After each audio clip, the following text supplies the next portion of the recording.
মনের খুশি মতো চলা এটা জন্তু জানোয়ারের জিন্দিগি। তোমার মনে যা চাইলো তাই বললা, তাই করলা, তোমার কাছে যা ভাল লাগলো সেভাবেই নিজের চুল, চেহারা, পোশাক, কাপড় সাজাইলা, এটা জানোয়ারের জিন্দিগি। এটা মনে রাখবে। এটাকে মানুষ বলে না, এটাকে জানোয়ার বলে, হাইওয়ান বলে। কোরআনে আছে মনের ইচ্ছা মতো যে চলে, নিজের মনের পছন্দ মতো যে চলে সে জানোয়ার। আনআম চতুষ্পদ জন্তু। এজন্য এটা খুব গুরুত্বপূর্ণ। কোরআনুল কারীমের মধ্যে আছে আরাআইতা মান ইত্তাখাযা ইলাহাহু হাওয়াহু আফা আনতা তাকুনু আলাইহি ওয়াকিলা। আল্লাহ তাআলা আমাদের নবী সাল্লাল্লাহু আলাইহি ওয়াসাল্লাম ওনাকে বলছেন, বন্ধু, যে তার মনের চাহিদাকে, মনের ইচ্ছাকে নিজের খোদা বানিয়েছে, আমি তার কোনো দায়িত্ব নেব না। আপনি তার অভিভাবক, দায়িত্ব নেবেন? বলেন। নবীকে জিজ্ঞেস করছে আল্লাহ। মনের ইচ্ছা মতো চলে, মনের চাহিদা মতো চলে। তোমার চুল তুমি এটা কোত্থেকে নিলা? তোমার জামা পোশাক কোত্থেকে নিলা? দাড়িবিহীন চেহারা কোত্থেকে নিলা? তোমার এই রং তামাশার এই ফুর্তি কোত্থেকে নিলা? তুমি মুসলমানের বাচ্চা না, একবারও তুমি পেশাব করে পানি নাও না, তুমি এই কুত্তার জিন্দিগি কোত্থেকে নিলা? এটা তো কুকুরের জিন্দিগি।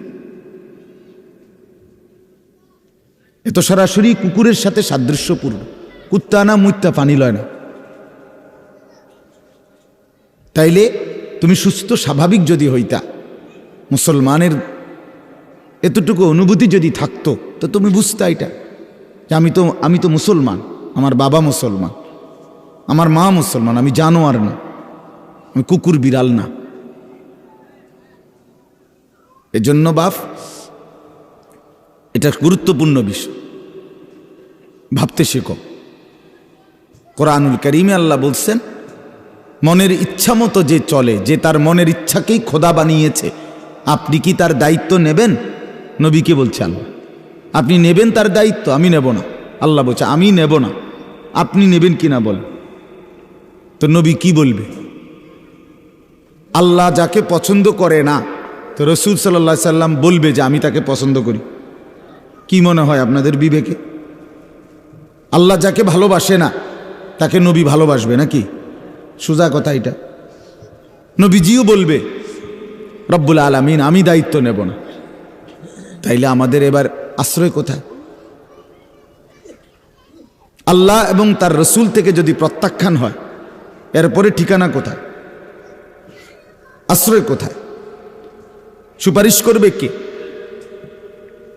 এরপরে আল্লাহ তাআলা বলেন, আম তাহসাবু আন্না আকসারাহুম ইয়াসমাউনা আও ইয়াকিলুন। কোরআনের আয়াত। আল্লাহ তাআলা বলেন, বন্ধু, আপনি হয়তো ভাবতে পারেন মনের ইচ্ছা মতো যারা চলে তারা কিছু শুনে অথবা কিছু বুঝে, এটা মনে করতে পারে কেউ। আল্লাহ বলে, কিন্তু আমার কাছে শুনেন তাদের পরিচয় কি? ইনহুম ইল্লা কাল আনআম।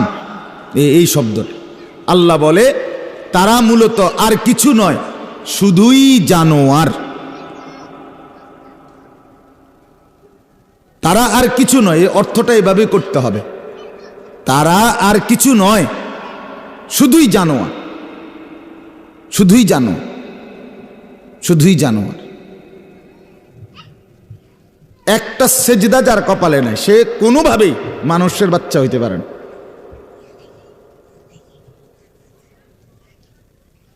যার কপালে সেজদা নাই সে কোনো মানুষের বাচ্চা না, সে জন্তু জানোয়ার। মানুষকে আল্লাহ বানাইছেই সেজদার জন্য, ইবাদতের জন্য। তো যার মধ্যে এটা নাই সে মানুষ হবে কেন? সে মানুষ হবে কেন? এজন্য এটা ভাবা উচিত। নিজেকে চেনা, নিজেকে বুঝা। এই শুধু সারাদিন চুলের একটা ফ্যাশন, প্যান্ট জামা, চুল, একটা মোবাইল, মেয়েকে নিয়ে বাজে চিন্তা, এই কদ্দুরে যদি একটা জিন্দিগি হয়, তোমার রাত দিন কাটে, তো তোমার মতো ফালতু অপদার্থ আর কিছু আসেনি বেটা। এটা কি কথা হইল নি? এটা কি একটা জিন্দিগি হইল? এটা জীবন যে সকালবেলা ঘুম থেকে উঠে আরেকবার রাত্রে ঘুমানো পর্যন্ত আমার কামে একটা চুল নিয়া ব্যস্ত, প্যান্ট নিয়া, শার্ট নিয়া, অথবা মোবাইল টিপতেছে, নারীর ছবি, নাচ গান, জিনা ব্যভিচারের দৃশ্য, সমবয়সী বন্ধুদের সাথে হাসি ঠাট্টা, লাতি উষ্টা, ধাক্কাধাক্কি, ঠেলাঠেলি, এই এক জিন্দিগি। এটা একটা মাতালের জিন্দিগি, এটা তো একটা তারসিরা পাগলের জিন্দিগি। এটা কোনো কথা হইল নাকি? এটা কি কোনো একটা জীবন হইল বেটা? একজন সুস্থ স্বাভাবিক মানুষের জীবন তো এটা হইতে পারে না। মানুষ তো মানেই যার আকল আছে, দিল আছে, দিমাগ আছে, তার পরবর্তী কাজের টার্গেট আছে, গন্তব্য আছে, সে জিন্দিগির হিসাব মিলায়, তার কাজের পরিকল্পনা আছে, লক্ষ্য উদ্দেশ্য আছে। গন্তব্যহীন, লক্ষ্য উদ্দেশ্যহীন, কোনোই উদ্দেশ্যহীন আল্লাহ তাআলা আমাদেরকে বানান নাই। কোরআনুল কারীমের মধ্যে আল্লাহ তাআলা বলছেন, আফা হাসিবতুম আন্নামা খালাকনাকুম আবাথান ওয়া আন্নাকুম ইলাইনা লা তুরজাউন। খেয়াল করে শুনেন, যে শুনেন সেই মনোযোগ দিয়ে শুনেন। সবার চিন্তা করে পারতেন না, সবার চিন্তা করে কুলাইতেন না। এই সমাজ ভালো মন্দ নিয়েই আগাবে, সৎ অসৎ নিয়েই দুনিয়া, আলো অন্ধকার নিয়েই দুনিয়া, ন্যায় অন্যায় উভয়টাই চলবে, এরই নাম দুনিয়া। এজন্যই এটাকে দুনিয়া বলে। সব ভালো সেটা জান্নাত, সব মন্দ সেটা জাহান্নাম। ভালো মন্দ এটা দুনিয়া, সব আলো ওইটা জান্নাত, সব অন্ধকার ওইটা জাহান্নাম। আলো আর অন্ধকার এটা দুনিয়া। সব আনন্দ ওইটা জান্নাত, সব বেদনা ওইটা জাহান্নাম। আনন্দ আর বেদনার মিশ্রণ এটা দুনিয়া। এটা কি বলেন? কাজেই এর ভিতরে থেকেই কেউ আগায় যায়, কেউ পড়ে থাকে।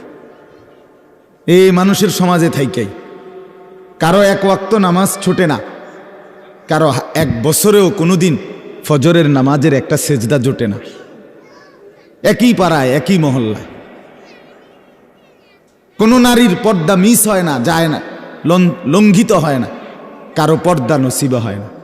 এই এমনি এমনি বাত পার হয়েছে, পার হয়েছে। কোরআনুল কারীমের মধ্যে আছে, কিয়ামতের ময়দানে যাদেরকে আমলনামা ডান হাতে দেয়া হবে, তো তারা সবাইকে দেখাবে, হা উমুকরাউ কিতাবিয়া, দেখো তোমরা আমার আমলনামা পড়ে দেখো, আমার নাম জান্নাতীদের কাতারে এসেছে।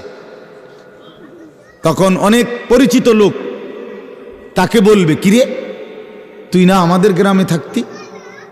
আরে তোরে দা আমগো এলাকাতেই দেখছি, আমগো বাজারেই তো বাজার করতা, তো তুমি কেমনে জান্নাতি হয়ে গেলা? এই তখন সে বলবে, কোরআনে আছে, সে বলবে, বন্ধু আমি যদিও থাকতাম তোমাদের মাঝেই, কিন্তু ইন্নী যানানতু আন্নী মুলাকিন হিসাবিয়া, আমি মনে মনে এটা বিশ্বাস করতাম এমন একটা হিসাবের দিন আমাকে মুখোমুখি হতে হবে।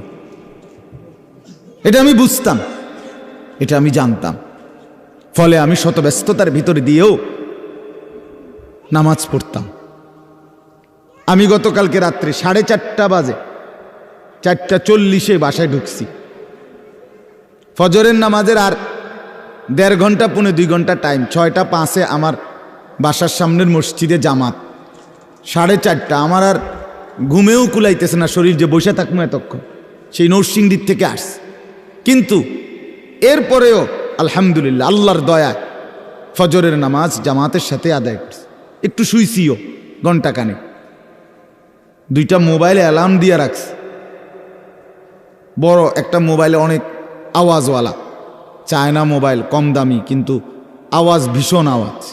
তাহলে আমার যখন সিদ্ধান্ত আমাকে উঠতেই হবে, এছাড়া আমার উপায় নাই, আমাকে ফজরের নামাজ পড়তেই হবে, তাহলে আমি সারা রাত ওর ঘুমা থাইকাও আমাকে হিসাব করতে হবে। নামাজ ছেড়ে দেওয়ার আমার তো কোনো সুযোগ নেই, আমার জন্য তো কোনো অনুমতি নেই, কারণ আমার যে আখেরাত আছে। আমার আজকের ঘুমটা তো শেষ না, আমার তো আগামী দিনে কবরে যাইতে হবে।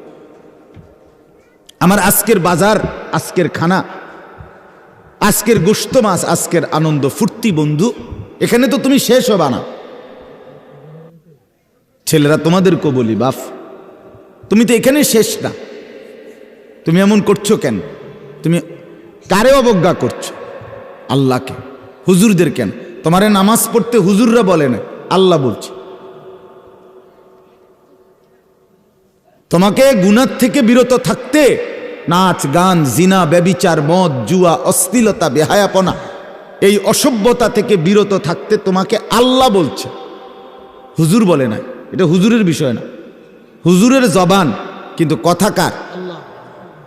যেমন আজান, আজান জবানে না মুয়াজ্জিনের, কিন্তু কথাগুলো কার? সরাসরি আল্লাহ, সরাসরি আল্লাহ, সরাসরি আল্লাহ। এজন্য প্রিয় ভাই, ছোট ভাই, তোমরাও বুঝতে শিখো। তুমি বুঝো না এটা কোনো কথা, তুমি সবই বুঝো।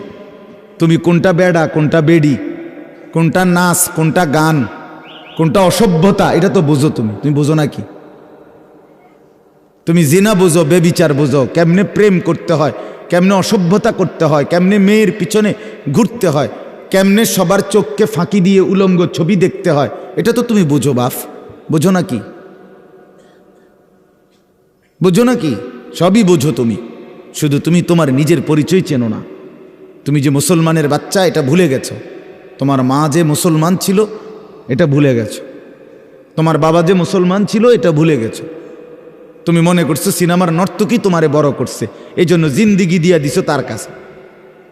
তুমি মনে করছো ফুটবল ক্রিকেটের খেলোয়াড় তোমার বাপ, এই জন্য তুমি তার মতো নিজেকে সাজাইছো। অথচ তুমি ফুটবল ক্রিকেটের খেলোয়াড়ের সন্তান না, তুমি এক মুসলমানের সন্তান। তুমি সিনেমার নর্তকীর ছেলে না, তুমি এক পবিত্র মুসলমান মায়ের ছেলে, যে মা তোমাকে 2 বছর বুকের দুধ খাওয়াইছিল। আল্লাহ তাআলা তোমার জন্য এক ভালো মা দিছিলেন, তুমি ভুলে গেলা মাকে, বাবাকে, বংশকে, দেশ, জাতি, আল্লাহর কোরআন, আখেরাত, রসুলকে সব ভুলে জিন্দেগি দিয়ে দিলা এক সামান্য মোবাইলের কিছু ছবির কাছে। আস্তাগফির। এত আহাম্মক, এত বোকা একজন সুস্থ সবল যুবক হতে পারে না।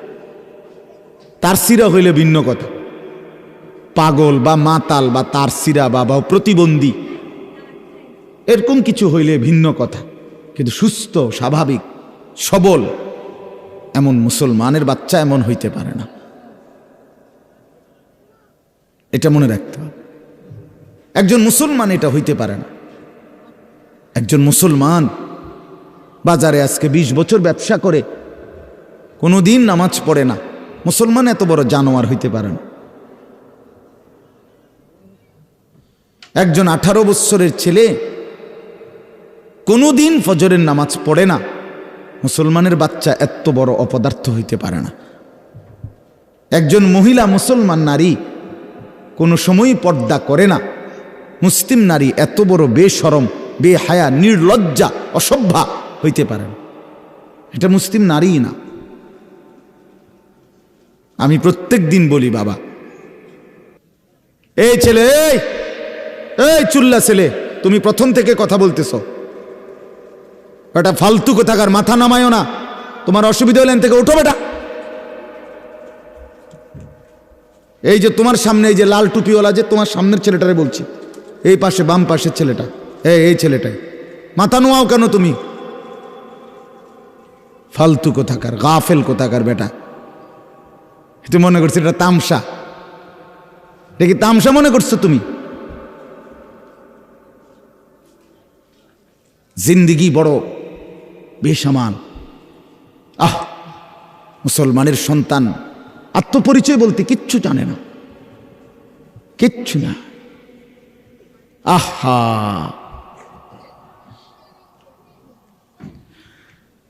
খোদার 365 দিন বলতে পারবে না কোনোদিন 5 ওয়াক্ত নামাজ পড়ছে।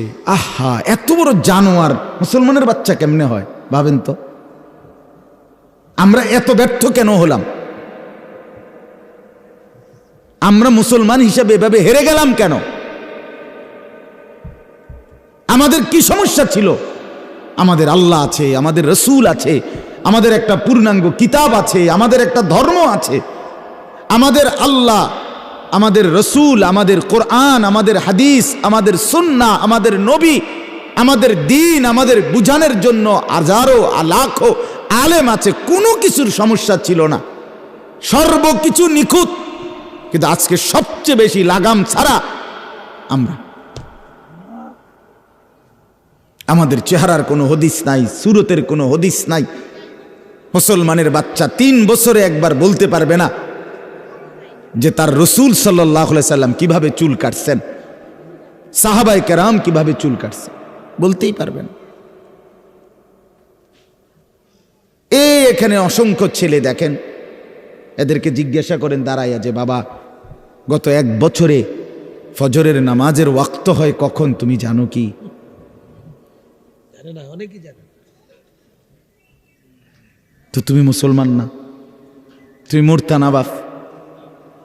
আমি গত 1 সপ্তাহ আগেও তো 22-23 বছরের একটা তাগড়া ছেলে, জওয়ান ছেলে, তার জানাজা পড়ছি জোহরের পরে। সিএনজি অ্যাক্সিডেন্টে মারা গেছে আমার বাসার পাশে। চাঁদের মতো চেহারা ছেলেটার, তাগড়া জওয়ান ছেলে, একটা প্রাইভেট ইউনিভার্সিটিতে পড়তো। সিএনজি একটা বাড়ি দিছে, কাভার্ড ভ্যান, একদম পোটলা বানায় লিস।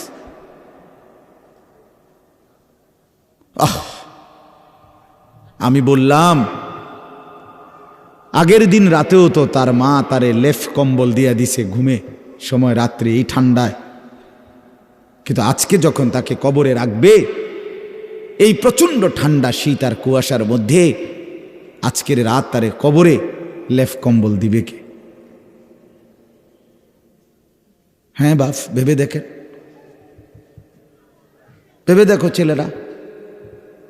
মাটির উপরে প্রত্যেকের গায়ে, আমার গায়ে ছোট একটা গেঞ্জি আছে, ফুল হাতা গেঞ্জি আছে, পাঞ্জাবি আছে, কোট আছে গায়ে, চাদর গায়ে, রুমাল গায়ে, এরপরও কি পরিমাণ ঠান্ডা লাগতেছে, লাগতেছে কিনা সবার? তাহলে বাপ, এতগুলো শীতের কাপড় লাগানোর পরেও মাটির উপরে যদি এই পরিমাণ ঠান্ডা হয়, আমার বন্ধু মাটির নিচে কবরে এই মুহূর্তে কি পরিমাণ ঠান্ডা? সেই ভীষণ ঠান্ডাতে, সেই ভীষণ ঠান্ডার মধ্যে তোমার বাপ কেমন আছে একবার ভেবে দেখো। কবরের সেই কঠিন ঠান্ডার মধ্যে তোমার মা কেমন আছে ভাবো তো। আমাদের কবরবাসী যারা মহল্লার, তাদের কি হালাত ভেবে দেখেন। এজন্য ছেলেরা, আমি শক্ত মানুষ, আমি প্রথমে এতক্ষণ ঠান্ডাভাবে বলছি কিনা? এই ছেলেটাকে ধমক দেওয়ার কোনো দরকার ছিল না আমার। আমি তো প্রথম থেকে শান্তভাবে বলছিলাম কিনা বলে? তো তুমি একটা পাত্তা দিলা না কেন? হ্যাঁ, পুনঃপরোয়া নেই, কইবেন না হুজুর ইতা নামের কথা অনেক বুঝেন না। আমার মোবাইল, আমার বন্ধু, আমার ফ্রেন্ড, আমার সমবয়সী, এই আমার জিন্দিগি। কোরআনুল কারীমের মধ্যে আছে, খোদার কসম কোরআনে আছে, কিয়ামতের দিন বহু মানুষ নাফরমান পাপী নিজের আঙ্গুল এইভাবে দাঁত দিয়া কামড়াবে। ইয়াউমা ইয়াআদ্দু যালিমু আলা ইয়াদাইহি, নাফরমান পাপী নিজের আঙ্গুলগুলো দাঁত দিয়ে কামড়াইয়া ছিঁড়ে ফেলতে চাইবে, আর কসম আল্লাহর বলবে, ইয়া লাইতানি লাম আত্তাখিজ ফুলানান খলিলা, হায় আফসুস আমার মন্দ কপাল, আমি যদি অমুক দুষ্টকে বন্ধু না বানাইতাম। মদের আড্ডা, জুয়ার আড্ডা, জিনার আড্ডা, নারীর আড্ডা, বেবিচারের আড্ডা, উলঙ্গ ছবি, নর্তকীর নাচ, এই অসভ্যপনায় যে আমারে জোড়ায় দিছে, সেই জানোয়ার অসৎ বন্ধুকে যদি আমি গ্রহণ না করতাম, এটা আফসোস করি, আফসোস করবে বেটা। লাকাদ আদাল্লানি আনিদ যিকরি বাদা ইদ জাআনি, নাফরমান বলবে হায় আফসোস, আমার কাছে তো আজান হয়েছিল মসজিদে, আমারে তো কত মোল্লা মুন্সি মাওলানা আলেম উলামা চিৎকার করে করে আল্লাহর কথা পৌঁছাইছিল, কিন্তু বন্ধু নামের এই দুষ্ট তো আমারে আদাল্লানি, পথভ্রষ্ট করে দিছে। এই শয়তানে না আমারে জাহান্নামের রাস্তা ধরায় দিছে। হ্যাঁ, সমবয়সী ছাড়া কারো না কারো খপ্পরে না পড়ে কেউ নষ্ট হয় না। নিজের থেকে কেউ বিড়ি সিগারেট খানা ধরে না। এখনো যারা বিড়ি সিগারেট খায়, এগরে জিজ্ঞান, জোয়ান হোক বুড়া হোক, ওনারে জিজ্ঞাসা করেন, কসম করে বলেন, চাচা ভাই আপনি নিজে নিয়ে ধরছিলেন এটা? না, কেউ না কেউ বন্ধু সমবয়সী কেউ দোস্ত একটা টান দিয়েছা, এমনি কইতে কইতে একদিন বিড়িতে অভ্যস্ত করে দিছে। যত ছেলে পেলে জুয়া খেলে, এই জুয়া খোর কেউ না কেউ তারে এই ফান্দে ফেলছে। কোনো নেশাখোর নিজের থেকে মদ খানা, মদের বোতল শুরু করে নাই, তারে কোনো না কোনো দুষ্ট বন্ধু শয়তান তারে এই মদের আড্ডায় নিয়ে গেছে, নারীর ফান্দে ফেলে দিছে, সস্তা প্রেমের ফাঁদে ফেলে দিছে। এই জন্য বাপ, আমিও আফসোস করতে হবে, আপনিও করতে হবে। জওয়ান বুড়ো প্রত্যেকে মন্দ সঙ্গী, অসৎ সঙ্গী, যে তোমারে নষ্ট করে দিছে, যে তোমারে চরিত্রহীন বানিয়ে দিছে, তার কথা মনে পড়বে আর তখন আফসোস করবে, হায় যদি তাকে বন্ধু না বানাইতাম। আহা তুই কি করলি আমার, আহা তুই কি করলি, আহা তুই আমার কি ক্ষতি করলি, তুই তো আমারে শেষ করে দিলি। ইয়া লাইতানি লাম উতা কিতাবিয়া, নাফরমান চিৎকার করে বলবে, হায় আফসোস যদি আমার আমলনামা আমার হাতে না দিত। এটাই আমি পড়ছি এই আয়াতের কথাটাই বলার জন্য। অতএব আমি বাপ, অল্প সময় কথা বলা, আমার মূল বক্তব্য, আমরা প্রত্যেকে 10 জন হোক, 5 জন হোক, 100 জন হোক, এটা নিয়ে আমার কোনো অসুবিধা নাই। আমি এ নিয়ে মোটেই ভাবি না, পরোয়াও করি না, বলতে থাকি। তা আমার উদ্দেশ্য এই কথাটা, আমরা প্রত্যেকেই ছেলে, তোমরা যারা একবারে ছোট বাচ্চা না, কমপক্ষে 12 বছর, 13 বছর, 14 বছর আর তদূর্ধ্ব বাবা, পর্দার আড়ালের যারা মা বোন আছেন, কমপক্ষে এতটুকু মা বাপ ভাই বন্ধু নিজেকে চেনো। আত্মপরিচয় একটা বড় সম্পদ। আত্মপরিচয় এটা অনেক বড় একটা নেয়ামত, এটা একটা বড় সম্মান, আত্মমর্যাদা। আমি আসলে কে, আমার বংশ কি, আমার বাপ কে, আমার মা কে, আমি আসলাম কোত্থেকে, আমাকে পাঠাইলো কে, আমারে বলছে কি করতে, আমি করছি কি। এদূর যদি কেউ বুঝে না, তাহলে সে পাগল আর ছাগল ছাড়া আর কিচ্ছু না। সে বিকৃত মস্তিষ্ক প্রতিবন্ধী, এছাড়া আর কিচ্ছু না। আমরা আউলিয়া বুজুর্গদের কথা, একটা প্রসিদ্ধ কথা আছে, সব বুজুর্গরা নেককার আল্লাহর ওলিরা সর্বযুগে বলছে যে নিজেকে চিনছে সে আল্লাহকেও চিনছে। এটা আউলিয়াদের কথা। মানে আরাফা নাফসা ফাকাদ আরাফা রাব্বা, মানে আমি যদি আমাকে চিনি যে আমি অক্ষম, আমি দুর্বল, আমি অসহায়, আমি গোলাম, আমার কোনো ক্ষমতা নাই, আমার কোনো ক্ষমতা নেই। এই শীত কমানোর ক্ষমতা আমাদের আছে, রোদ আনবার ক্ষমতা আমাদের আছে, আমার কোনো ক্ষমতা নাই, আমার আল্লাহর সব ক্ষমতা। এ বান্দা যখন নিজেকে চিনবে আমি ফকির, আমি দুর্বল, আমি অক্ষম, আমি অসহায়, তখনই সে আল্লাহকে চিনবে। অতএব আমার আল্লাহই একমাত্র আশ্রয়, কারণ তিনিই পরিপূর্ণ ক্ষমতাবান। কোরআনুল কারীমের মধ্যে আছে একটা মজার ঘটনা, শোনেন। হযরতে মূসা আলাইহিস সালামের ঘটনা সংক্ষেপে বলতেছি। মূসা আলাইহিস সালাম একটু বড় হওয়ার পরে ফেরাউনের বাড়িতে, তো বাজারে গিয়া ফেরাউনের বংশের একতেরে একটা ছটকনা দিশার হেতে মরে গেছে। একটা ঘটনায় ওনার বংশের একটা লোকরে মারতেছিল। পরের দিন মূসা আলাইহিস সালাম আবার বাজারে গিয়া শুনছে একজন লোক মারফত, পরের দিন বা 2-4 দিন পরে, যে গোয়েন্দা তথ্য মারফত ফেরাউনের সভাসদ মন্ত্রী পরিষদ তারা শুনছে যে তাদের এই লোকটাকে যে হত্যা করছে মূসা, এটা তারা জানতে পারছে। সিদ্ধান্ত নিছে মূসাকে আটকাবে, তাকেই বন্দী করবে। কিন্তু ফেরাউনের এই দরবারের কোনো একজন লোক মূসা নবীর প্রতি খুব আন্তরিক দরদি ছিল। উনি আইসা একলা গোপনে বাজারে আইসাই মূসাকে দেখেই বলছে, মূসা তোমার বিরুদ্ধে বন্দি করার ষড়যন্ত্র করা হচ্ছে, তুমি এখন এখান থেকে দাঁড়ান, এই অবস্থাতে এলাকা ছাড়ো। মূসা আলাইহিস সালাম তাফসীরের মধ্যে আছে একেবারে ডান বামেও আর গেছে না, মানে এদিকের রাস্তা দিও না, এদিকে এনতে কইছে, এনতে সোজা সামনের দিকে আড়া ধরছে, ডাইরেক্ট এই এক পোশাকে এক টানা হাঁটতে হাঁটতে হাঁটতে হাঁটতে হাঁটতে হাঁটতে দীর্ঘদিন পরে মিশরের সীমানা, ফেরাউনের রাজত্ব যেদ্দুর এদ্দুর এরিয়া পার করে মাদায়েন আরেকটা এলাকা, ওই এলাকায় চলে গেছে, ওই দেশে।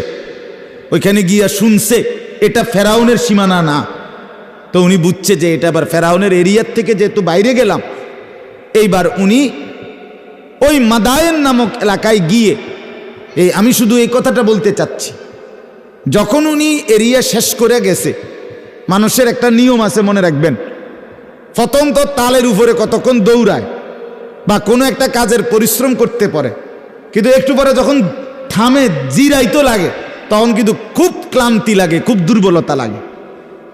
তো মূসা আলাইহিস সালাম লম্বা সময় দীর্ঘদিন যাবৎ হাঁটতেছিলেন।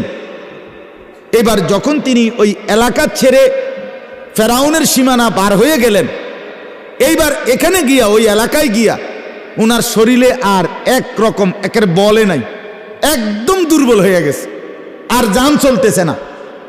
তো এলাকার দিকে তাকাইয়া দেখলেন এখানে না ওনার মা বাবা আত্মীয় স্বজন বংশধর কিচ্ছু নেই, বাড়ি ঘর ফ্যামিলি পরিচিত, খাদ্য খাবার পানীয় থাকার জায়গা বসতি কিচ্ছু নাই, নাই যে নাই, একদম কিছু নাই, কিচ্ছু নাই। হযরত মূসা আলাইহিস সালাম কোরআনুল কারীমের মধ্যে আছে, এই অবস্থায় মূসা আলাইহিস সালাম একটা গাছের নিচে বসে ওই এলাকায় গিয়ে আল্লাহর কাছে একটা দোয়া করছে। এই দোয়ার মধ্যে উনি প্রথম দুইটা কথা বলছে, দুই মাতাত।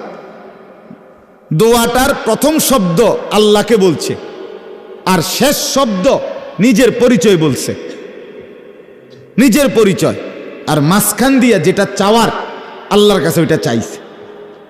তো প্রথম শব্দ আল্লাহকে বলছে দোয়ার মধ্যে, রব্বি, আপনি আমার রব, আপনার কাছেই আমার সব। মানে এই এক শব্দ বলেই মূসা নবী আল্লাহকে বুঝাই দিছে, আল্লাহ আপনি আমার রব, আপনি আমার লালনকারী পালনকারী, আপনি আমার প্রতিপালক, কাজেই আমি বিশ্বাস করি আমার জিন্দেগির সমস্ত প্রয়োজনীয় জিনিস সব আপনার কাছে। আর শেষ শব্দ হইল ফকির, আমার পরিচয় আল্লাহ ফকির, আমি ফকির, আমি দুর্বল, আমি অক্ষম, আমি অসহায়, আমি আপনার মুখাপেক্ষী। ফকির এটা অসহায়। তাহলে দেখেন, একদিকে আল্লাহকে বলছে রব্বি, আপনি আমার রব, আপনার কাছেই আমার সব, আপনি আমার কি কোন, আর রবের কাছেই কি সব, আর আমি কি ফকির, আমার কাছে কিচ্ছু নাই, আপনার কাছে সব আছে। এইবার রব্বি ইন্নী লিমা আনজালতা ইলাইয়া মিন খাইরিন ফকির, এই দোয়া, এইটাই দোয়া, কোরআনের আয়াত। মূসা নবী বললেন আপনি আমার রব, আপনার কাছেই আমার সব। আল্লাহ আপনি ভালো মনে করে, কল্যাণ মনে করে আপনি আমাকে যাই দিবেন, এখন সবটারই আমি পরিপূর্ণ মুখাপেক্ষী, আমি ফকির, আমার ঘরও নাই, বসত নাই, আশ্রয় নাই, ঠিকানা নাই, গন্তব্য জানা নাই, কর্ম নাই, কোন দিকে যাব কোথায় যাব কিচ্ছু নাই, কিন্তু আমি সবটাই আপনার হাতে সুপর্দ করলাম, কারণ আমার সব আপনার কাছে, আমার কাছে কিচ্ছু নাই। তাফসীরের মধ্যে লিখছে রব্বুল আলামিন বললেন, মূসা তোমার দোয়াটা আমার বড় বেশি পছন্দ হইছে, তুমি সবটা আমার হাতে তুলে দিছো, আমি আল্লাহ সবটা দায়িত্ব তোমার নিয়ে নিলাম, আমি সব দেব, সব দেব, তুমি শুধু দেখো, তুমি খেলাটা দেখো। মূসা একটু পরে মুসা আলাইসাল্লামকে ওই অঞ্চলের নবী শুআইব আলাইসাল্লাম তিনি ডাকায় আনিছেন। একজন নবীর ঘরে ওনার আশ্রয় মিলছে। 2 নম্বরে নবীর ঘরের খানা সবচেয়ে শ্রেষ্ঠ পবিত্র খানা, সে খানা ওনার রিজিক হিসাবে মিলছে। 3 নম্বরে নবীর বকরি চড়াইবার দায়িত্ব কাজ পাইছে। 4 নম্বরে পরবর্তী 10 বছরের পরে এই নবী তার কন্যা নবীর মেয়ে বিয়ে দিছে। এরপরে 5 নম্বরে নবী তার কন্যা বিয়ে দিয়া এরপরে অনেক বকরি দিয়া ছাগল দিয়ে সাথে এলাকার দিকে রওনা করাইছে। আল্লাহ বলে, মুসা আমি তোমাকে শ্বশুর হিসাবে, একজন আশ্রয় হিসাবে একজন নবী দিলাম, নবীর ঘরে খাবার খাওয়াইলাম, নবীর বকরি চড়াইবার সুযোগ দিলাম, নবীর মেয়েকে তোমার স্ত্রী হিসাবে দিলাম। এবার চলো, তোমাকে মিশরের জন্য, ফেরাউনের জন্য, তার এই পুরা দেশবাসীর জন্য নবীও বানায় দিলাম। চলো, সব দিলাম, তুমি পুরা আমার হাতে সুপর্দ করলা, আমি তোমার সবকিছু পূর্ণ করে দিলাম। এটা বোঝা উচিত বন্ধু। ছেলেরা বুঝতে শিখো, তুমি তোমার হাতে নিজেকে তুলে নিও না। তোমরা অধিকাংশ ছেলে নিজের হাতে নিজেরে তুলে নিছো বন্ধু, নিজের হাতে নিজের দায়িত্ব নিয়ে নিছো। তুমি টিকতা না, তুমি পারতা না। সুস্থ অবস্থায় যদি আল্লাহকে না চেনো দোস্ত, বিপদে পড়লে, মুসিবতে পড়লে, অ্যাক্সিডেন্টে পড়লে, দুঃখ আর যন্ত্রণায় পড়লেও আল্লাহকে ডাকতে হবে একদিন। আল্লাহকে চিনতেই হবে একদিন বন্ধু, আফসুস করতেই হবে। কিন্তু একদিন, আজ আফসুস করিলে লাভ হবে, আজকে যদি আফসুস করি লাভ হবে দুনিয়ায়, খোদার কসম কবরে আর হাসরে আফসুস করিলে কোনো লাভ হবে না, কোনো লাভ হবে না। আপনি দেখেন কোরআনের আয়াত আল্লাহ কি বলতেছেন। 4টা আয়াত পড়ছি আমি, এবার এই 4টা আয়াতের তর্জমা শোনেন, তাইলেই আমার কথা শেষ। আমি শুধু এই তর্জমাটা শুনাই, আমার বাপ, আমার বন্ধু, পর্দার আড়ালের মা বোন, আপনাদেরকেও বলছি, নিজের কাঁধে নিজের দায়িত্ব নিয়েন না, নিজের মন মতো চইলেন না, আফসুস করতে হবে। এখানে দেখেন আল্লাহ তাআলা বলেন, 14 নম্বর পারা, কোরআনুল কারীমের 15 নম্বর সূরা, সূরা হিজর সূরাটার নাম। এই সূরার 2, 3, 4, 5 এই 4টি আয়াত আমি পড়ছি। আল্লাহ তাআলা বলেন, রুবামা ইয়াওয়াদ্দুল্লাযীনা কাফারু লাউ কানু মুসলিমিন। সবাই খেয়াল করেন, ছেলেরা তোমরাও খেয়াল করো, বাপ আপনারাও খেয়াল করেন।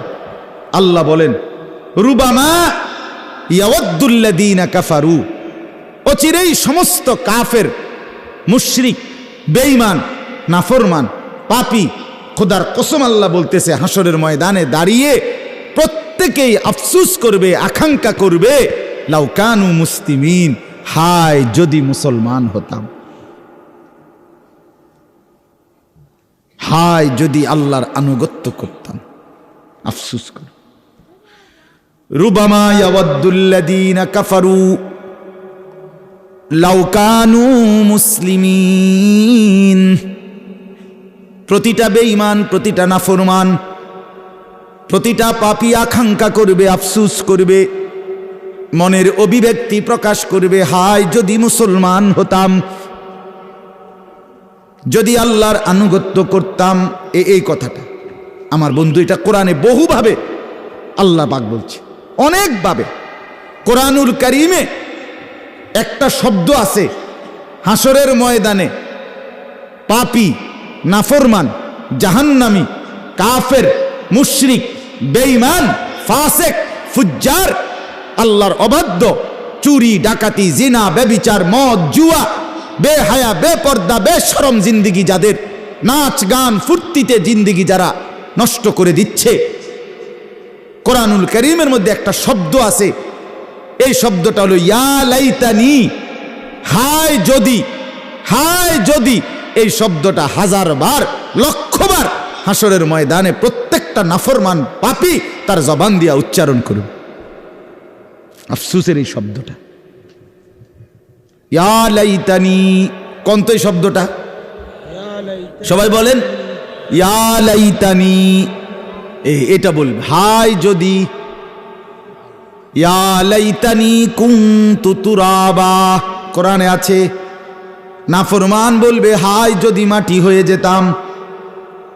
ইয়া লাইতানি কদ্দামতু লি হায়াতি, হায় যদি আমার জীবন থাকতে কিছুটা নেকি এই আখিরাতের জন্য পাঠাইতাম। ইয়া লাইতানি লাম উতা কিতাবিয়া, হায় যদি আমার আমলনামা আমার হাতে না দিত। ইয়া লাইতাহা কানাতিল কাদিয়া, হায় যদি মৃত্যু আমাকে শেষ করে দিত। ইয়া লাইতানি লাম উশরিক বিরাব্বি আহাদা, হায় যদি আমার আল্লাহর সাথে শিরিক না করতাম। ইয়া লাইতানি কুনতু মাহুম ফাআফুজা ফাওজান আযীমা, হায় যদি নেক লোকদের সঙ্গী হতাম তাইলে আজকে আমিও তো কামিয়াব হতাম। ইয়া লাইতানা আতানাল্লাহ ওয়া আতানার রাসূলা, হায় যদি আল্লাহ এবং রাসূলের আনুগত্য করতাম। ইয়া লাইতানি ইত্তাখাযতু মা'আর রাসূলি সাবিলা, হায় যদি আল্লাহর রাসূলদের পথ ধরতাম। এ কয়টা কইলাম আয়াত? অনেকটি কইছি কিনা কথা বলে না? আরো আছে, আমার সবটি মনে না, আমি হাফেজ সাহেব না, আমি এমনি হাফেজ না, যেদূর মনে আছে কইলাম। সবগুলোর মধ্যে কি শব্দ কথা কন না? হায় যদি, হায় যদি। আফসুস তোমাকে করতেই হবে বন্ধু। এই যে নারীর ছবি, নর্তকীর নাচ, জিনা ব্যভিচারের এই দৃশ্য দেখে নষ্ট হচ্ছ বন্ধু। একটা ওয়াক্ত নামাজ পড়তে মন চায় না বন্ধু। একবারও প্রস্রাব করে টয়লেট পেপার পানি নিতে মন চায় না দোস্ত। মাকে বইল, বোনকে বইল, যেই নারী বেপর্দা বেহায়া রাস্তার বখাটে দুশ্চরিত্র যুবককে নিজের রূপ যৌবন আর শরীর দেখানো এটাই পছন্দ করে, আল্লাহর কসম প্রতিটা হারামখোর, সুদখোর, ঘুষখোর, জিনাকার, ব্যভিচারী, মদখোর, নেশাখোর, অবৈধ উপার্জনকারী আফসুস করতে হবে। আফসুস কি করতে হবে? কিন্তু সেদিন আফসুস কোটি বার করলে কোনো লাভ হবে না, কোটি বার বললেও হবে না। রব্বানা আখরিজনা না'মাল সালিহান গায়রাল্লাযী কুন্না না'মাল। কোরআনে আছে জাহান্নামের মধ্যে নাফরমান পাপী আল্লাহকে বলবে, আল্লাহ জাহান্নাম থেকে একটা বারের জন্য মুক্তি দিয়ে আমাকে দুনিয়ায় কিছুদিন সময়ের জন্য পাঠান।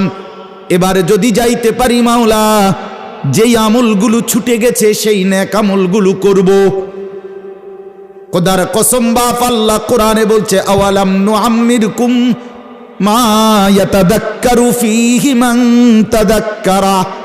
আল্লাহ বলবে, নাফরমান বান্দা, যেটুকু হায়াত দিলে নেক আমল করতে পারতা, আমার বন্দিগি, আমার সেজদা, আমার গোলামি করতে পারতা, অতটুকু সময় দিয়েই আমি তোমাকে কবরে এনেছি। আমি সময় দিয়েছিলাম। আজকে এশার নামাজের ওয়াক্ত হয়েছে কিনা কথা বলে না? আজকে ফজরের ওয়াক্ত হয়েছিল কিনা? তা আপনি কি সময় পান নাই? হ্যাঁ, তো পড়ো নাই কেন? পড়েন নাই কেন? 5 ওয়াক্ত নামাজের সময় কি আজকে পার হয় নাই? কথা বলেন না? এই ছেলেরা বলো না মিয়া, মুসলমানের বাচ্চা, কপালে সেজদা দিতে মন চায় না, ভোটার আইডি কার্ডে লেখলি কেন তুই মুসলমান? নাফরমান। পাসপোর্টে কেন লেখলি তোর ধর্ম ইসলাম? মিথ্যুক, মিথ্যুক। কেন লেখলি বেটা? মিথ্যাবাদী লেখলি কেন? কিসের ধর্ম তোর ইসলাম? ইসলামের সাথে তোর সম্পর্ক কি বেটা?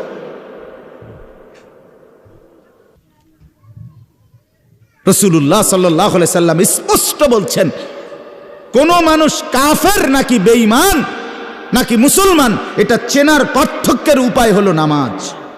বলছে কিনা কথা কন না? তাইলে সে কিসে কেন লিখলো? জন্ম নিবন্ধন সনদে কেন লিখলা? লজ্জা থাকা উচিত বেটা, শরম থাকা উচিত। জিন্দিগি মানে কুকুর বিড়ালের মতো শুধু খানা, ঘুম আর পেশাব পায়খানা আর বেডির রং সাউন, এই না? এর নাম জীবন মিয়া। একটা নারী কি 24 ঘন্টা দরকার? একটা বেডির লেগেই কি আমরা পৃথিবীতে আইছি নাকি? তা আর কাম নাই। আস্তাগফিরুল্লাহ।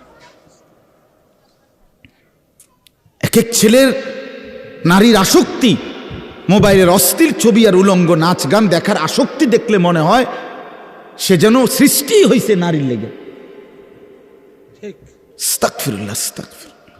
বেটা, এটা তো কোনো কথা হইতে পারে না। এটা তো সুস্থ স্বাভাবিক কোনো মানুষের পরিচয় হইতে পারে না। আমি মানুষ, আমি আশরাফুল মাখলুকাত, আমি ইনসান, আমি মুসলমানের ঘরে জন্ম নিছি। আল্লাহ আমাদেরকে মাফ করে দেন। আমার বাপ, আমি শক্ত বললাম, ভাবতে শিখেন। ছেলেরা তোমরাও ভাবতে শেখো বাবা।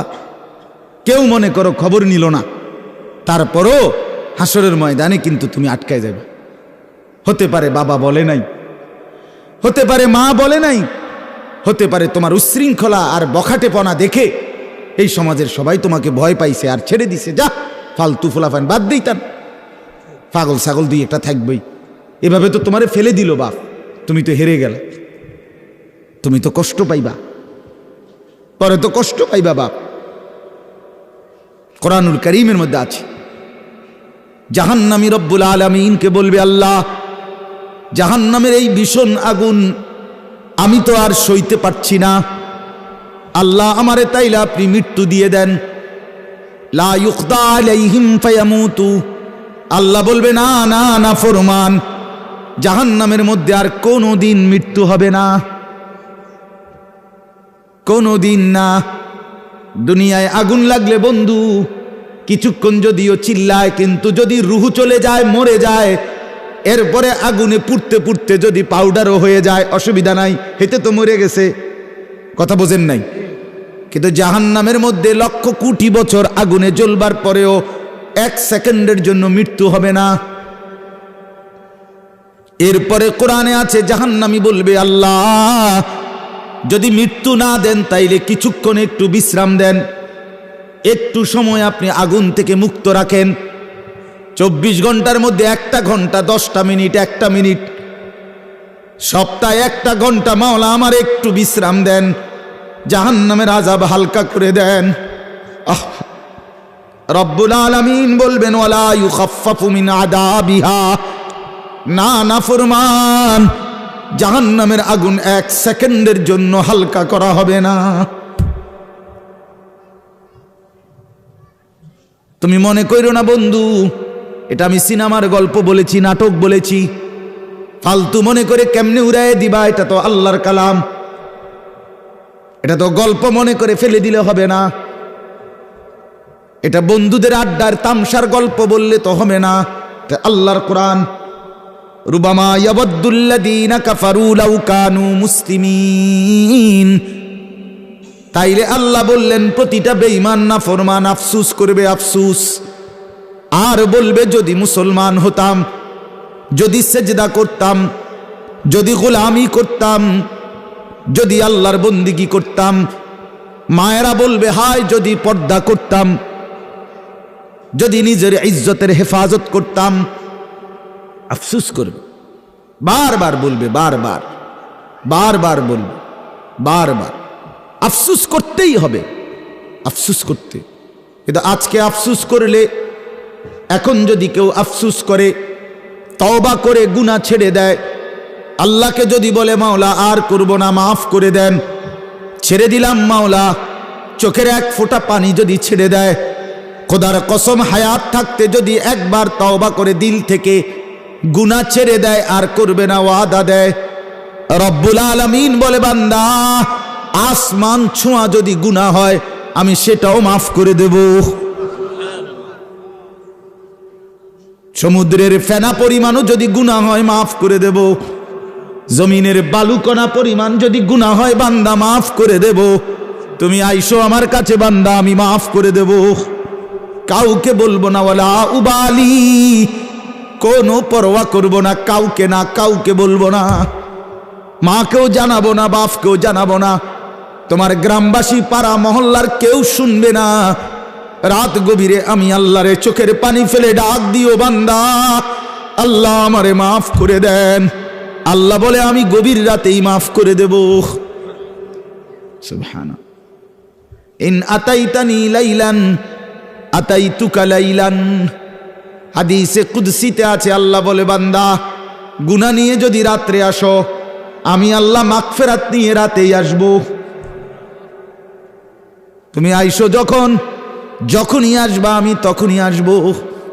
আমি আছি, আমি ঘুমাই না, আমি তন্দ্রাও যাই না, আমি বিশ্রামও করি না, আমি কারো কথা ভুলে যাই না, আমি পথ হারাই না। সুবহানাল্লাহ। লা ইয়াদিল্লু রাব্বি ওয়ালা ইয়ানসা, লা তাখুযুহু সিনাতুন ওয়ালা নাওম। আল্লাহ আমাদেরকে মাফ করে দেন। যারহুম ইয়াকুলু ওয়া ইয়াতামাত্তাউ ওয়া ইউলহিহিমুল আমাল ফাসাউফা ইয়ালামুন। এটা আবার শুনেন, 3 নম্বর 2 আয়াত। আল্লাহ বলে, কোন ইমানদার মুমিন নেককার যারা আল্লাহকে মানে, তারা যদি মনের আবেগে কখনো বলে, আল্লাহ তোমার বন্দিগি করি আমরা, দুনিয়ার মজা মারতে আছে তারা, সেজদা করি আমি, নামাজ পড়ি আমি, কিন্তু আমার মুসিবত আর ছোঁড়ে না খোদা। আর সিটার বাটফার দেহি বিল্ডিং কইরা, বাড়ি কইরা, গাড়ি কইরা, মদখোর, গাঞ্জাখোর, ফুট্টাখোর, সুদখোর, ঘুষখোর, হারামখোর, তার দিকে বাড়ি গাড়ি বিল্ডিং, তার সব কিছু। ঘটনা কিতা আল্লাহ, এটা কিতা? আল্লাহ বলে দারহুম, আল্লাহ ইমানদারকে সান্ত্বনা দেয়, নেককার সেজদাওয়ালাকে সান্ত্বনা দিয়ে বলছে, বান্দা ছেড়ে দাও তাদেরকে, একটু সুযোগ দাও আমার বান্দা, একটু সুযোগ দাও। বেঈমানকে, সুদখোরকে, নাফরমানকে, হারামখোরকে, কাফেরকে, মুশরিককে একটু সুযোগ দাও। ইয়াকুলু, দুনিয়াটা সে একটু খেয়ে নেক, ওয়ায়াতামাত্তাউ, দুনিয়াটা একটু ভোগ করে নিক, ওয়ায়ুলহিহিমুল আমাল, দুনিয়া নিয়ে লম্বা লম্বা আশা করতে থাকুক। ফাসাউফা ইয়ালামুন, অল্প সময় পরেই সে জানতে পারবে সে করেছিল কি, উচিত ছিল কি। খাইতে দাও, মারতো না। আমরা অনেক শুরু করি, আরে রাখ, বাদ দুগাল হয়েছে, এরকম শুরু করছো কা? কথা বোঝেন নাই আপনি? দুনিয়ায় আর কি, কদ্দুর ভোগ করুক, দেও, বাধ্য। অচিরেই জানতে পারবে, কবরের প্রথম রাত টের পাবে 60 বছরের দুনিয়া কি করেছিল, 70 বছরের দুনিয়া কি করেছিল, 50 বছরের হায়াত কি করেছিল। ফাসাউফা ইয়ালামুন, অল্প সময় পরেই জানতে পারবে কি করেছিল। এজন্য আল্লাহ বলছে, বেঈমান, কাফের, মুশরিক, নাফরমান, পাপী, হারামখোর, দুনিয়া লুভী, এরা দুনিয়া নেক বান্দা। 60 বছর, 50 বছর, 70 বছর দাও, ছেড়ে দাও, আমি আল্লাহ তোমাদেরকে অনন্তকাল দেব, আখিরাত দেব, জান্নাত দেব। একটা ছোট্ট হাদিসে আছে, হযরত ওমর রাদিয়াল্লাহু তাআলা আনহু, নাম শুনছেন না? উনি একদিন নবীজি সাল্লাল্লাহু আলাইহি সাল্লামের হুজরায় গিয়া নবীজিকে দেখছে। নবীজি একটা চাটাইয়ের মধ্যে শোয়া, একটা চাদরও নাই, চাটাইয়ের দাগ, রাসূলুল্লাহ সাল্লাল্লাহু আলাইহি সাল্লামের পবিত্র দেহ মুবারকে এরকম দাগ দাগ পড়ে গেছে, চাটাইয়ের দাগ। নবীজি পায়ের কাছে অল্প কয়টা ছাতু হলো চাইল টাইল খুদ একবারে পাউডার কইরা, যেটা ফানি দিয়ে গুল্লা খায়, আগে খাইতো না মুরব্বীরা, ছাতু হাতু কয় আর কি, যেটা রে ছাতু, এটাই শুধু খাবে, পানি দিয়া গুল্লা। হযরত ওমর এই দৃশ্য দেখে কান্না শুরু করছে, কাঁদতে শুরু করছে। আল্লাহর নবী বললেন, মা ইয়াবকিকা, কাঁদতেছো কেন? হযরত ওমর বলেন, ইয়া রাসূলুল্লাহ সাল্লাল্লাহু আলাইহি ওয়াসাল্লাম, কেন কাঁদবো না? আপনার এই দৃশ্য, আপনি সফওয়াতুর রাসূল, আপনি সমস্ত রাসূলদের নির্যাস, সমস্ত রাসূলের সারাংশ, আপনি সব নবীর যত গুণ, আপনি বন্ধুর একাই তত গুণ। হুসনে ইউসুফ দমে ঈসা, ইয়াদে বাইদা দারি, আঁচে খুবা হামা দারান তু তনহা দারি। আল্লামা ইকবাল বলছে, ও নবী মুহাম্মদ সাল্লাল্লাহু আলাইহি সাল্লাম, ইউসুফের সৌন্দর্য, মূসার মুজিজা, ঈসার মুজিজা, এভাবে সোয়ালাক আম্বিয়ার যত নবীর মুজিজা সব যদি একা আপনার মাঝে দেখি বন্ধু, সবই তো আপনার মাঝে খুঁজে পাই। আপনি সেই নবী, আপনি সেই রাসূল, অথচ আপনার ঘরের এই হালাত। ছাতু দিয়ে পানি মিশাইয়া খাবেন, আর একটা চাটাইয়ের মধ্যে শুয়ে আছেন যেখানে একটা চাদরও নাই, দাগ পড়ে গেছে দেহে। এরকম করুণ দৃশ্য দেখে আমি কেন কাঁদবো না? রোম আর পারস্যের বাদশারা, এই হাদিসে আছে ওয়াল কাইসার ওয়াল কিসরা ইয়ালবাসুন আল হারির ওয়াদ দিবাজ, রোম আর পারস্যের বাদশারা তারা রেশমের পোশাক পরে রেশমি বিছানায় ঘুমায়, আর আপনার এই হালাত দেখে আমি কেন কাঁদবো না? এই তখন আল্লাহ রাসূল সাল্লাল্লাহু আলাইহি সাল্লাম, খোদার কসম, নবী একটা মুচকি হাসি দিয়ে ওমরকে বলছে, ওমর আমা তারদা আন তাকুনা লানাল আখিরাহ ওয়া লাহুমুদ দুনিয়া। ওমর, তুমি কি এই কথার উপরে খুশি হবা না যে আমরা আখিরাত থেকে নেব, ওরা দুনিয়া থেকে নেক? সুবহানাল্লাহ। এরপর আর কি হইতে পারে? হযরত ওমর চোখের পানি মুছে সাথে সাথে বলছেন, ওয়াল্লাহি ইন্নী লা রাদিন ইয়া রাসূলুল্লাহ, হে আল্লাহ রাসূল, খোদার কসম আমি রাজি, আমি রাজি নবী, আখিরাত থেকে নেব, ওরা দুনিয়া থেকে নেব। শেষ কথা, ওমা আহলাকনা মিন ক্বরিয়াতিন ইল্লা ওয়ালাহা কিতাবুম মালুম। আল্লাহ বলে প্রত্যেকটা নাফরমান পাপী ব্যক্তি গোষ্ঠী জাতির অধপতন, ধ্বংস, বরবাদি নির্দিষ্ট সময়ে কখন হবে আমি তাকদীরের মধ্যে লিখে রাখছি, ছাড় পাবে না কেউ। মা তাসবিকু মিন উম্মাতিন আজালাহা ওয়া মা ইস্তাখিরুন। কোন ব্যক্তি, কোন জাতি, কোন গোষ্ঠী, কোন সম্প্রদায় আল্লাহ বলেন তার মৃত্যুর সময় আগাইতেও পারবে না, পিছাইতেও পারবে। পারবে? কথা বলেন না কেন? মৃত্যুর সময় আগাইতে পারবে, পিছাইতে পারবে না। অতএব বাপ, এতটুকুই কথা। আমার প্রিয় বন্ধু, প্রিয় ভাই হযরত মাওলানা মুহসিন কবির ইউসুফি দামাত বারাকাতুহুমুল আলিয়া, তিনি এসেছেন বয়ান করবেন। আপনারা মনোযোগ দিয়ে শুনেন। কিন্তু আমি এতটুকু কথা বলেই উঠলাম। যুবক ছেলেরা, তোমাদেরকে বলি, বাপ রাগ হইও না, আমি ধমক দিছি। বাপ, তোমারে যারে ধমক দিলাম, আল্লাহ তোমারে নেককার বানায় দেখ। তুমি তোমার এই চুল বদলায় ফেলো দোস্ত। এই চুল মুসলমানের চুল না। তোমরা যারা এই চুল বড় বড় বিশ্রী চুল, বাপ বিশ্বাস করো, তুমি হেরে গেছো কাফেরের কাছে, এটা মনে রাখো। তোমরা যাদের চুল এরকম বড় বড়, তোমরা পরাজিত, তোমরা হেরে গেছো। আমরা আলহামদুলিল্লাহ হারি নাই এখন। তোমরা হেরে গেছো বেঈমানের কাছে, ইয়াহুদি খ্রিস্টান নাস্তিকের কাছে হেরে গেছো। বেঈমান তোমাদেরকে পুরা, তোমাদের শরীর, লেবাস, পোশাক, চলাফেরার ডিজাইন বদলাই ফেলছে। এই জন্য বাপ হাত জোর করে বলি, এই চুল যাদের, চতুর্দিক থেকে সমান করে সুন্দর করে স্বাভাবিক চুল রাখো। 5 ওয়াক্ত নামাজ পড়ো। নারীর আসক্তি, মোবাইলের আসক্তি কমায় ফেলো, বাদ দাও। আল্লাহকে চেনো, নিজের ভালো হবে, দুনিয়ার ভালো হবে। পর্দার আড়ালের মা বোন যারা, আপনাদেরকে বলি, মা পর্দা পুশিদায় থাকেন।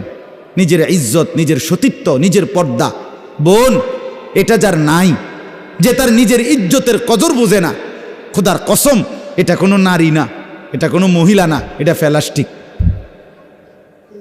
প্লাস্টিক, বেহায়া নারী মূলত প্লাস্টিক, এটা নারী না। মুরব্বী বাবা চাচা যে কয়জন আছেন, আপনাদেরকে বললি, বিড়ি সিগারেটের বদভ্যাস ছেড়ে দেন। চায়ের দোকানের আড্ডা বন্ধ করে দেন। টেলিভিশনে নাচ গান দেখা ছেড়ে দেন। কথায় কথায় গালিগালাজ করা মন্দ অভ্যাস ছেড়ে দেন। হায়াতের এই শেষ সময়টা সারাক্ষণ তাসবিহ পড়েন, আল্লাহকে ডাকেন, জিকির করেন, পারলে কোরআন তেলাওয়াত করেন, 5 ওয়াক্ত নামাজ, তাহাজ্জুদ নামাজ, আল্লাহওয়ালা বুজুর্গদের সাথে আসা যাওয়া, এভাবে জিন্দিগিটা শেষ টাইমটা পার করেন। আল্লাহ সবাইকে তৌফিক দেন, কবুল করেন।